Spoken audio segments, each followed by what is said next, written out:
2024年嘅7月16日，今日講一個新嘅名詞喎，叫做歷史的垃圾時間。大陸而家好流行嘅啲創造新名詞啊，譬如話咧，最近咧官媒咧就話有啲人咧係精神缺鈣啊，精神缺鈣，鈣咧就係即係可以解風骨，即係話佢係欠缺風骨咁解。咁啊，習近平亦都話啲人咧食洋不化，食古不化我哋聽得多啦，食洋不化咧都係習近平咧係創建嘅。咁而家咧大陸啲網民咧就流行咧話一個叫歷史的垃圾時間。歷史的垃圾時間咧其實係借用咗一個運動比賽上面嘅概念叫垃圾時間啦。就譬如話一個籃球比賽打到最後一節10零分鐘，喂，雙方咧係差距好大喎，爭30-40分，咁你點都係贏唔到對方噶啦，就不如派啲後備上陣啦。然後咧啲觀眾咧覺得都冇癮嘅，不如就及早離場啦。咁即係雙方都覺得其實結局發展落去咧都預知嘅，就不如躺平咯。呢個叫歷史的垃圾時間咧，就咁樣借用嚟嘅。咁係咪暗示咧有一啲嘅社會，譬如話日本失落嘅30年，又或者咧呢個嘅蘇聯啊建立以前嘅俄羅斯，或者中國嘅晚清啊，唐德剛教授有一本書叫《晚清70年》啊嘛。太平天國運動之後咧，晚清都係等時間倒數嘅啫。咁呢啲叫歷史的垃圾時間喎。咁所以官媒咧聽到呢種咁嘅講法好流行啦，我喺百度睇一睇啦，係數以千條咧呢啲文章係討論嘅。咁啊即係引起咗社會嘅反應啦。官媒《北京日報》咧就係發文咧就點名批評呢個歷史的垃圾時間係虛無主義，而且咧係即係錯誤引用。甚至乎咧就係同躺平論或者比躺平論係更危險嘅。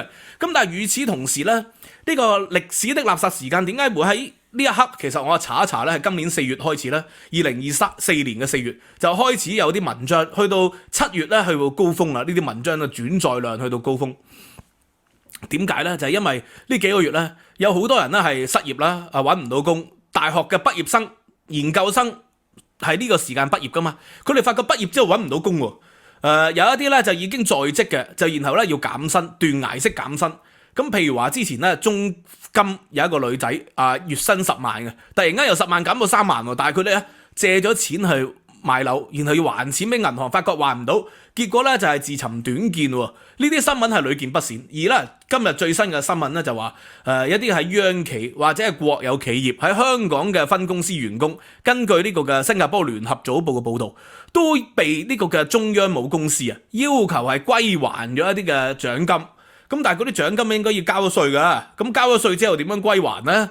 咁但係你唔歸還就唔得嘅喎。咁因為中央而家缺錢啊嘛，央企又缺錢，國企又缺錢，地方債務危機嚴重，就因為咧舊年房地產泡沫爆破，恒大潰而不崩啦，碧桂園、佳兆業、花樣年呢啲全部都係咧借咗銀行好多錢，而始終係要還呀，而但係問題佢哋無論如何都還唔上啊嘛，所以下一波咧嗰個波及咧就係金融業，金融業一旦出事咧就係全民無可幸免嘅。而家中央只係用政策去頂住，令到嗰啲房企唔好馬上清盤，令到嗰啲銀行咧唔好馬上擠提所以就用好多唔同嘅方法，提錢係困難啦，越嚟越困難啦。咁最近一個新聞就係深圳啦，深圳我之前同大家考證咗，今年第二季嗰個即係畢業生其實就湧入市場啦。今年喺深圳失業嘅人數咧係比起舊年同期係上升咗40%， 40%人咁係幾犀利嘅事情喺深圳作為北上廣深全國經濟龍頭嘅地方，華為、DJI呢個嘅騰訊嘅總部嘅地方，竟然咧係多咗40%人失業喎。咁呢個係非常之嚴重啊！大學畢業生揾唔到工，已經揾到工嘅人咧就要減薪。咁咧而家嗰個新聞咧就係《星島日報》，《星島日報》係非常之親北方嘅佢咧就話咧，好多待業者咧係辦工喎，辦翻工逼爆圖書館。咁我哋香港以前都試過啦，係咪即係呢個金融風暴至到去沙士時期，我哋好多人咧都係要揾工，揾工最實際咧就去圖書館啦。咁當年咧我都成日喺中央圖書館即係要揾工都係中央圖書館揾工啦，因為第一有冷氣啦，第二咧就係有上網寬頻。嗰個年代咧屋企有寬頻咧都係好慢嘅56K 嘅，咁中央圖書館上網咁幾好咁亦都喺嗰度寫 CV。最緊要就係有冷氣啊嘛，而且咧又有水有廁所。咁發覺咧聯合早報咧就報導深圳嘅圖書館白天坐滿晒人扮翻工啊，咁然後咧就有好多人失業啦，多咗40.1%啦，較上一季增加咗好多，較舊年亦都增加咗好多。但係咧你訪問啲官方嘅人咧，譬如話佢訪問咗一個咧叫做廣東省體制改革委員會會長彭鵬，佢就話深圳好多產業特別金融同科技業，唔係淨係服務中國㗎，係國際市場有聯繫㗎。咁所以咧佢就話咧全球環境都唔明朗嘅情況底下咧，就會裁員或者減少人工咯。咁譬如話咧有啲人咧就訪問我，佢以往咧就25,000蚊人工嘅，而家請翻同崗位同待遇嘅新職位咧係8,000至12,000蚊，以前25,000當然啦。就係收入係好好啦，喺深圳如果揾25,000蚊人工好好咯，但係而家呢啲所謂嘅大企業咧，只能夠開到8,000至12,000，點解？因為多人失業啊嘛，呢個供求定律嚟噶嘛，咁所以個彭鵬咧就梗係責任不在我方啦，全球環境都唔好啦，咁當然呢個彭鵬咧，我係認識佢嘅，以前我同佢喺深圳大學咧係同系嘅同事。佢都幾關照我嘅，但係我哋成日喺個群裏邊咧鬧交嘅，就關於呢啲社會政策嘅問題咧，我哋成日鬧交嘅。現實上佢都關照我嘅，咁但係咧我哋會鬧交。咁其中咧即係今次佢講呢番言論，佢就話全球環境都係低迷嘅，咁事實嚟嘅。英國都裁員啦，Dyson 又裁員，Burberry 又裁員喎。咁因為英國咧第一就係個競爭好惡劣，即係越嚟越多 Dyson， Samsung、小米。出級層機平過 Dyson 好多喎，咁所以 Dyson 做到好艱難啦。以前啱啱出嘅時候咧，就梗係好創新嘅，咁但係咧已經10幾年啦嘛，人哋已經慢慢後來居上。Burberry 咧裁員當然好容易理解，就係因為咧英國咧係冇得退稅嘅。喺疫情嘅時期咧，英國咧係廢除咗呢個嘅旅遊退稅。咁你廢除咗旅遊退稅啦，你買英國嘅本土品牌，你去法國買都平啲喎，喺意大利買都平啲喎，所以歐遊嘅旅客咧。佢不如喺其他國家買啦，即使係英國品牌都喺法國買就平好多，平 10%， 因為你冇得退稅，人哋有得退稅啊嘛。西班牙退稅最高啊嘛，所以啲人都係西班牙買 Burberry 喎。如果真係要買嘅話，所以喺英國當然做唔住。但係彭鵬講呢番説話咧，佢係淨係講咗一部分啫。最實際嘅就係咩？深圳好多龍頭企業，譬如話 DJI、華為、中興，都係受到外國制裁喎。而受到外國制裁，你國內嘅生意已經唔好噶啦，你外國嘅制裁嘅情況底下咧，佢又會面對住外國出口嘅一啲困境，冇早幾年咧咁風光啦。DJI 亦都係喺俄烏戰爭裏邊，佢嘅無人機屢屢被使用啊，咁所以被批評批鬥喺外國亦都有圍堵佢哋之勢，所以咧呢個係有政治嘅原因，亦都有經濟嘅原因啦。咁喺深圳咧，嗰啲人咧生活咧越嚟越艱難，深圳都如是。雖然官方嘅數據好亮麗，上一季5點幾個 percent， 今季咧都掩蓋唔住啦，話4點幾個 percent。咁有啲人話4點幾個 percent GDP 增長咧，都比起歐美好好多啦。咁係，但係人哋係已發展國家嚟噶嘛。歐美如果喺嗰個時代已發展未發展嘅時候，呢個日本喺戰後都係接近雙位數據增長喎。所以大家期望中國咧係應該挨近10。至少都7-8個 percent 增長啦，但係你去到6或以下咧，早幾年仲話要保6噶嘛，已經係一個低迷增長。如果你係一個發展中國家，你慢慢咧由5至到4至到3至到2，咪變成永世都係發展中國家咯。呢個咪就係陷入咗我哋成日講嘅中等收入陷阱。中等收入陷阱入咗去咧就好難出翻嚟噶啦，你就係100年後都仲係一個中等收入國家。你永遠都係低增長，就3幾個 percent，然後慢慢咧再變去1個 percent、0個 percent， 咁好似英國咁，而家就0點幾個 percent 增長，就係一個低增長咯。但係已經人哋係發達咗先係跌入一個低增長，你仲喺一個發展中跌入低增長咧，歷史上咧就好罕見嘅呢種叫做中等收入陷阱。咁而家咧中國咧就係咪陷入咗一個歷史嘅垃圾時間咧？咁馮睎乾先生咧就係做咗一個考證喎。咁因為咧官媒咧就話喂，呢個偽學術嚟嘅，因為咧有好多嘅文章咧就引用話歷史嘅垃圾時間咧係呢個米塞斯啊。米塞斯係何許人也？係海耶克嘅老師，係呢個奧地利學派。奧地利學派咧係主張市場自由放任嘅。咁所以呢個咧王文就係中國人民大學重陽金融研究所。點解叫重陽金融研究所？係咪研究黃重陽嘅咧？定係清明重陽嘅咧？王文就話咧佢係冇呢啲嘢嘅，係赤裸裸嘅偽學術。咁但係咧馮睎乾考證咧就係呢篇文章係2023年嘅文章，如何度過歷史的垃圾時間。係最早發明呢個垃圾時間嘅文章嚟嘅。咁咧就冇講過話係呢個米塞斯嘅，佢係話蘇聯尚未誕生前，米塞斯就通過邏輯推理預言呢一種體制係必然失敗。根據米塞斯嘅邏輯，蘇聯從1922年嘅誕生已經係進入咗歷史嘅垃圾時間啦。其實係個作者引用咗呢個米塞斯，然後比喻啫，就唔係好似嗰個學者人民大學嗰度講話啲人咧係話米塞斯。咁但係咧我再查一查，即係阿馮睎乾有呢個咁嘅講法，但係我再查一查咧，大陸好多文章咧的而且確咧係左引右引，然後咧就變成咗，譬如話呢個4月10號米塞斯某段歷史時間嘅垃圾時間定義為。咁係有啲人咧係的而且確咁扭曲咗嘅。而家大陸咧好多人都以為係米塞斯講嘅，所以阿馮睎乾嘅考證咧係部分正確啦。但係呢個所謂歷史嘅垃圾時間咧，其實就係好似一個理論，就叫做 the end of the history， 歷史的終結，就係大家已經睇到個定局噶啦，而個定局係冇能力改變嘅。既然冇能力改變嘅，我哋係喺大時代下冇能力改變嘅，我哋唯有改變個人嘅啫。所以嗰篇文章咧喺舊年第一次出現歷史的垃圾時間嘅文章咧，其實係幾積極嘅，係叫你咧係改變個人啊，唔好咧喺歷史垃圾時間裏邊咧係浪費咗。如何度過歷史嘅垃圾時間？因為我哋改變唔到歷史嘛。喺晚清嘅時期，但係我哋可以改變人生喎。譬如話晚清嘅時期有好多人咧去放羊、去南洋或者去呢個嘅舊金山去賣豬仔，然後就係改變人生啦，係咪？郭學年嘅父親咪就係咁樣咯，成為南洋嘅首富咯。孫中山嘅阿哥孫眉咪咁樣咯，成為檀香山嘅一個中產階級啦。咁所以咧，我哋改變唔到我哋歷史，但係我哋可以改變到我哋自己啊！喺歷史嘅垃圾時間裏邊咧係有積極嘅，所以其實呢篇文章咧都係教人哋潤嘅，唔好躺平死因為躺平係殘忍嘅。所以歷史嘅垃圾時間，我哋唔能夠讓自己嘅生活淪為垃圾嘅人生。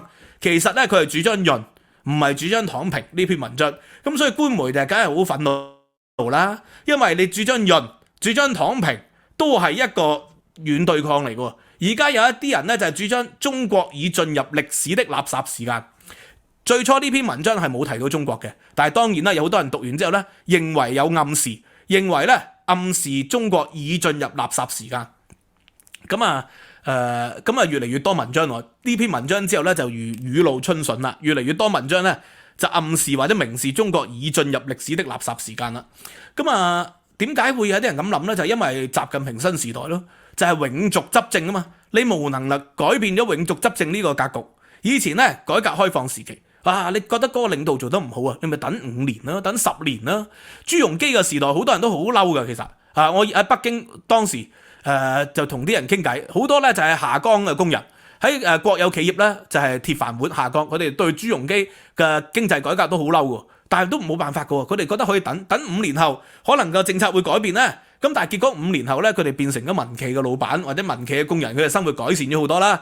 去到呢個嘅胡錦濤嘅時期，啲人都覺得好嬲喎。江澤民嘅時期，啲人好嬲，就貪腐好嚴重。咁去到胡錦濤嘅時期，啲人咪覺得，貪腐係嚴重，但係生活都有改善啊嘛。啲人咧就覺得咧，每一代嘅領導人咧係會有一個改變嘅，而呢個改變咧，似乎會越變越好。即使唔係越變越好啊，可能會否極泰來咧。但係自從習近平咧就宣布咗修改咗憲法，佢可以永續執政。黨總書記首先就冇任何規定唔可以永續執政啦，然後國家主席佢又可以永續執政，佢黨政同埋國家大政全部都控制咗，即係而家習近平路線咧就可以起碼延長多即係10年、8年，甚至乎數十年。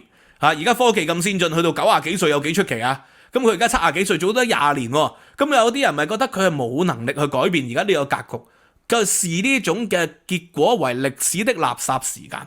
晚清嘅時期，有好多人視為垃圾時間啦。呢個日本消失的30年，有啲人就視為垃圾時間。咁但係咧，佢文章都指出咧，日本人咧咪可以去海外咯。日本人當時喺呢個嘅消失嘅30年，咪好多人嚟咗香港，喺香港開吉之島啊，開大丸啊。開呢個3月8貨喂，賺到好多錢喎，800半啊，利用呢個中國改革開放嚟發展，或者係英國當時都有日本城嘅，好多日本人嘅，所以歷史嘅垃圾時間咧個歷史係冇前途啫，個國家社會冇前途，但係人民係有前途喎。咁但係歷史垃圾時間仲有一個特點嘅，個特點就係咧嗰啲朝代咧係會咧宣揚自己係由治及興喎。咁我查一查啦，真係好笑啊！宋朝我認為咧就係最接近歷史垃圾時間呢個論述嘅，因為咧南宋時期啊，你係冇能力改變到個社會啊，個北方俾人控制咗，係咪？中國最繁榮最富庶嘅地方，開封、黃河文化嘅重鎮洛陽西京全部俾人控制咗，汴京、西京、東京都俾人控制咗咁所以咧去到呢個嘅江南嘅地方喺杭州，直把杭州當汴州。咁但係杭州嗰啲南宋官員或者皇帝都視自己為盛世喎。我查一查宋史啦，發覺咧喺呢個嘅欽宗啊，就一次又唔計啦。喺高宗以後咧，去到呢個理宗其實咧就出現咗中興呢個字咧係409次，一次係欽宗嘅，409次咧就係高宗以後，特別係集中於高宗時期。高宗即係秦檜時期啊，就咧宣揚自己啊係國家嘅中興之主，宣揚自己係中興盛世。你撳一撳入去就睇到啦，係咪？高宗受命中興認為自己係中興，社會係由治及興噶啦，由亂及治噶然後印製嗰啲印章咧就叫大宋中興簿甚至乎咧立埋法即係立法話自己而家咧係呢個嘅參考中興以行條例。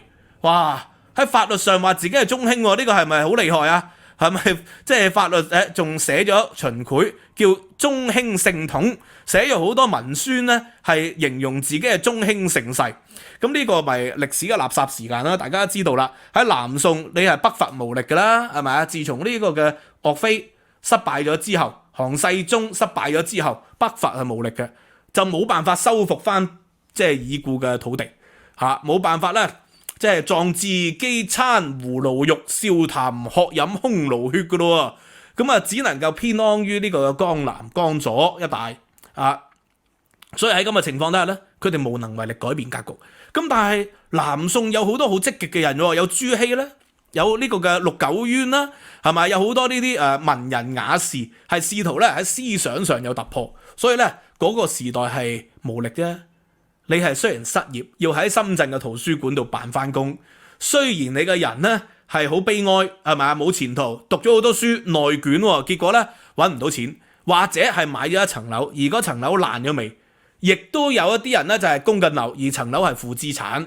而家大陸嘅人咧就面對住呢啲咁嘅局面啊嘛咁政府又不斷宣揚自己嘅個盛世 GDP 好厲害大國崛起，然後咧國內水災就結果咧係一帶一路就賑災，就係咁樣，你無力改變嘅。但係你可以透過自己嘅努力，譬如話移民啦、潤啦有啲人就走線啦，有啲人咧就係儲蓄。嗱，海耶克同海恩斯最大分別邊咧？海耶克就係主張咧蕭條嘅時期，歷史嘅垃圾時間咧，就係應該要儲蓄嘅，透過儲蓄減少消費，而令到你喺經濟復甦或者有其他機遇嘅時候咧，可以有錢可以用咁當然啦，我哋一聽就知歷史嘅垃圾時間唔會係海耶克嘅老師咧米塞爾嘅理論嚟嘅，因為米塞爾嘅理論咧嗰個年代體育運動都未流行啦 ，NBA 都未有，係咪啊？呢個英超聯都未有，點會有歷史的垃圾時間係借用咗足球籃球嘅垃圾時間概念噶嘛？所以一睇就知咧，喺啲大陸農場文咧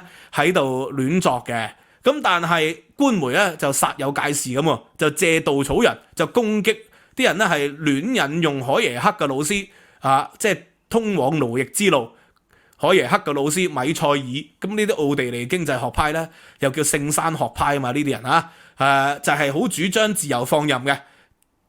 咁啲網民咁梗係有錯誤引述啦，但係你叫做曲解嗰個原來嘅文章。頭先馮希乾同埋我咧係同大家讀過原來嘅文章噶嘛，都冇講到歷史垃圾時間咧，其實係嚟自奧地利學派，但係咪都其實唔重要，重要就係而家社會上有唔少人視現在中國為歷史的垃圾時間。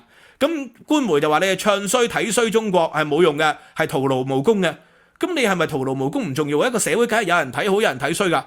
成日睇衰美國嘅幾十年嚟都有嘅美國人睇衰美國嘅，美國崩潰論喺美國好流行噶當然係中國最流行啦。1950年已經流行美國崩潰論嘅。咁一個社會梗係有唔同階層，有唔同嘅感受，呢個好自然嘅。但係你要重視佢哋嘅感受，疏導佢哋嘅民怨，呢個就係聖王之道啊嘛，就係內聖外王之道啊嘛。而你打壓佢哋，漠視佢哋，漠視啲供緊樓爛咗尾嘅人，漠視啲供緊樓薪金斷崖下降，或者層樓完全回唔到本，連首期都回唔到嘅人，咁你要了解佢哋嘅真實感受。而你係嗰啲人咧，你真係要諗辦法點樣去離開呢度呢個係嗰篇文章咧嗰個辦法。你真係離開唔到嘅都唔緊要啦，你儲多個錢喺身係咪？你套現一啲嘅嘢，或者係減少嘅消費用你嘅肉身咧去意志去抵抗呢個時代嘅洪流，咁都係一種辦法。精神嘅勝利啦，係咪？晚清係歷史嘅垃圾時間，但係晚清出咗好多英雄人物啫，有曾國藩、左宗棠、李鴻章，有孫中山、康有為、梁啟超，有胡適、錢穆，呢啲人咧係英雄輩出嘅，喺垃圾時間裏邊能夠係創造你嘅空間，先至係我哋安身立命之道。好啦，今日講到呢度啦，咁我今個禮拜咧就會有一次直播嘅，呢個直播咧之後我就會放一個長假期。會，因為我幾年冇試過暫停更新㗎啦。咁呢個禮拜直播我都會仲有啲更正道歉嘅，同大家講，因為有時有啲講錯嘢，或者我有啲做錯嘅決定。咁我今個禮拜會詳細同大家講，希望即係禮拜五同大家見面啦，好嘛？今日講到呢度啦，收費平台 Patreon 啦，我仲會 keep 住更新嘅。咁我會有啲舊片嘅重新剪輯精華啦。咁亦都有啲課堂會重新上載啦，希望大家可以支持啦，收費平台 Patreon 好嘛？多謝大家你哋嘅支持 Patreon 咧，就係我呢幾年咧可以持續創作影片同埋做學術研究嘅一個最重要嘅動機最重要嘅法寶，好嘛？多謝大家，15蚊美元咧一個月就可以無限重溫㗎啦，多謝大家，拜拜。